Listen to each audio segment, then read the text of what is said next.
Programa livre para todos os públicos. Mercado e Desenvolvimento, com Jurani Parente.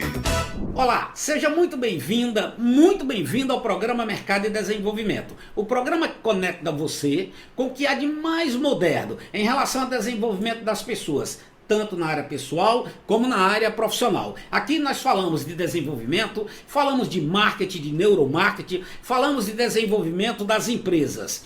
Hoje nós vamos trazer um tema muito especial. Nós vamos falar sobre desenvolvimento corporativo, treinamento corporativo, voltado para a experiência do cliente. E aí fica aquela pergunta, a experiência do cliente, ela vem de dentro para fora ou de fora para dentro quando nós falamos de aprendizagem? Por falar nisso, a convidada de hoje é uma autoridade. Olha, pense numa autoridade no assunto. Marli Valentim é especialista em experiência do cliente e aprendizagem corporativa, com mais de 20 anos de atuação em empresas de médio e grande porte, nos setores de tecnologia, engenharia e saúde. A mulher é fera, viu, gente? É administradora com ênfase em marketing, pós-graduada em gestão de pessoas, possui MBA em liderança, inovação e gestão 3.0 pela PUC. Ela é master em experiência do consumidor pela ESPM e é fundadora do Impacto, do propósito à prática. Olha que sensacional! Marli, que honra, que privilégio lhe receber aqui na TV Diário, no programa Mercado e Desenvolvimento. Olá, Jurani, o prazer é meu e estou aqui ansiosa para bater esse papo com vocês. Marli, quando nós falamos em construir uma empresa de fora para dentro, o que esse conceito realmente significa? Quando nós estamos falando de experiência do cliente. E aí quando a gente fala experiência do cliente, independente do que seja o cliente, né? Porque independente da área de atuação, toda empresa e todo profissional liberal ou não tem cliente. Nós temos dentro das empresas clientes internos, clientes internos, né? Também, né, Marli? Perfeito, Jurani. Quando a gente fala de uma construção de fora para dentro, o que a gente quer dizer com isso? Que a gente precisa levar em consideração a experiência que o nosso cliente está vivendo no dia a dia, em todos os pontos de contato, durante toda a jornada de relacionamento que ele tem conosco.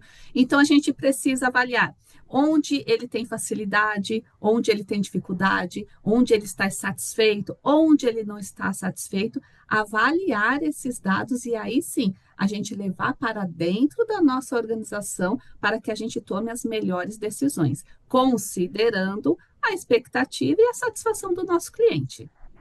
Inclusive, né, Marli, tem estudos que falam sobre isso, tanto da publicidade como da venda, e aí passa pela vitrine, passa por exposição, né?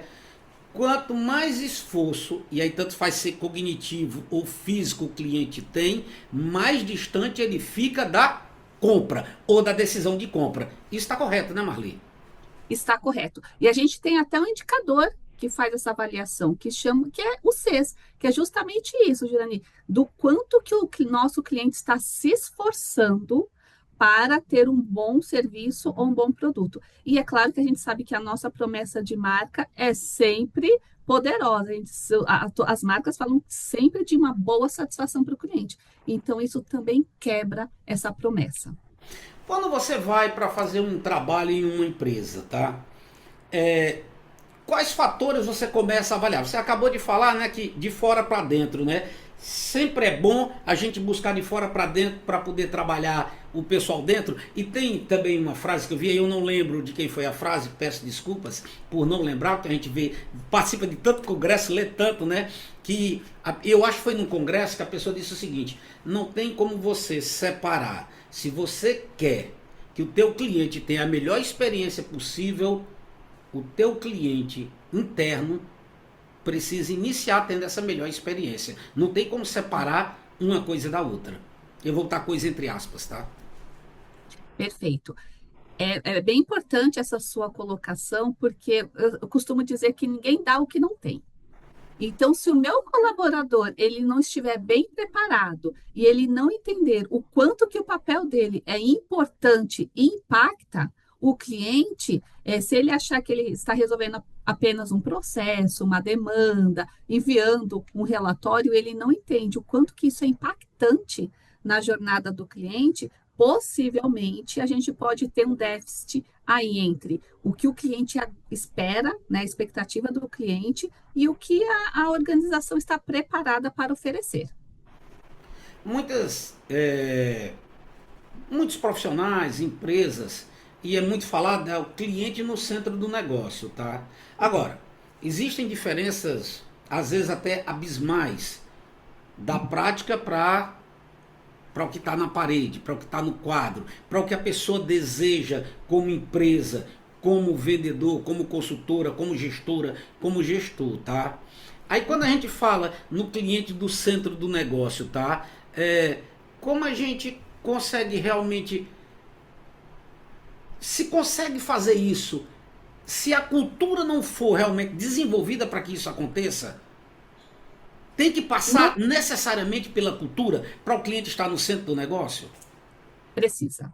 Necessariamente precisa passar pela cultura e pela gestão.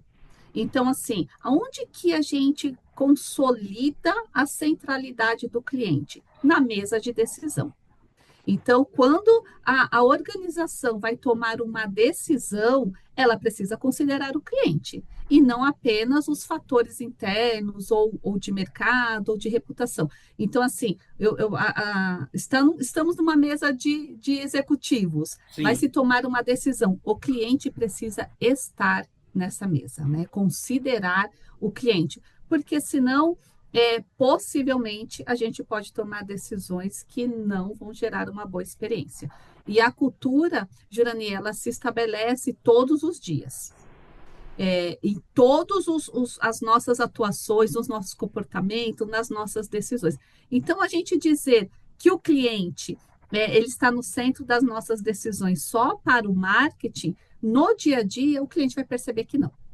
Então, eu preciso falar e praticar. E assim, né? Por mais que a gente possa imaginar que o cliente não percebe, ele percebe. Se ele não está no centro do negócio, não tem como ele não perceber que não está no centro do negócio. E aí, quando o cliente percebe que a experiência dele, e aí você pode me corrigir se eu estiver errado, tá?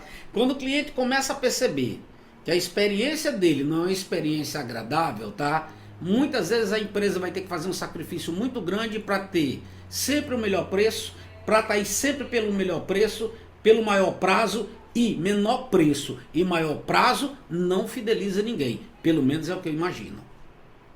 Perfeito. Acho que a sua colocação está ótima. Por quê?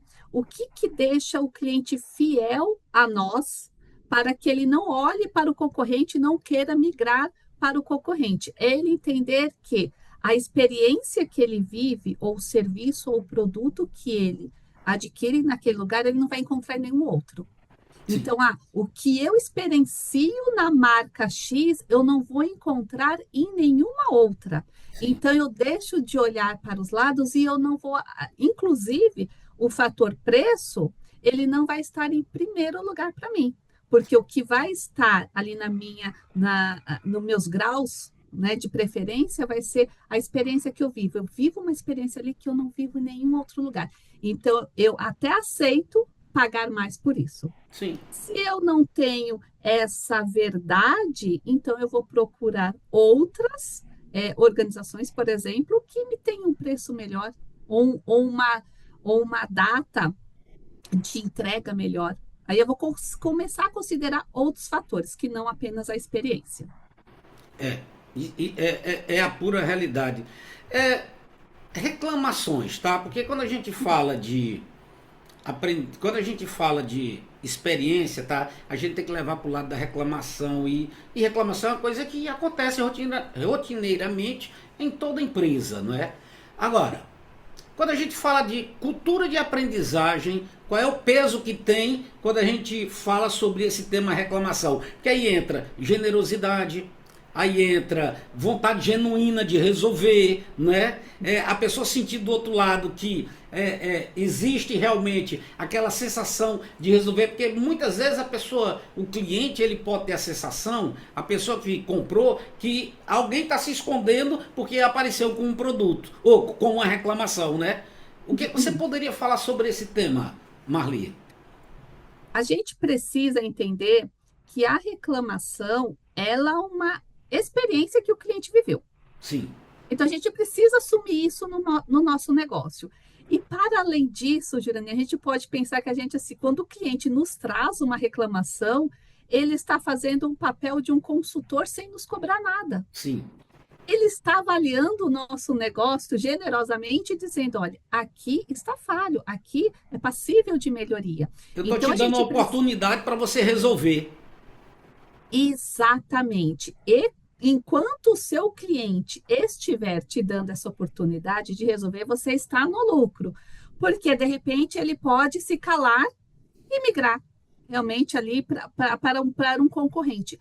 Então, a reclamação, ela precisa ser avaliada como um dado, de fato, de uma experiência vivida, e para que eu melhore o meu processo, eu desenhe melhor o meu processo, ou eu desenvolva melhor as competências dos meus colaboradores e aprimore o meu serviço. Como muda o tempo todo e se aprimora o tempo todo, é claro que qualquer organização vai precisar passar por isso também. Então, a reclamação é um presente, ainda que doa, a gente sabe que sim, mas é um presente do nosso cliente. A gente tem que aceitar e começar a olhar dessa forma.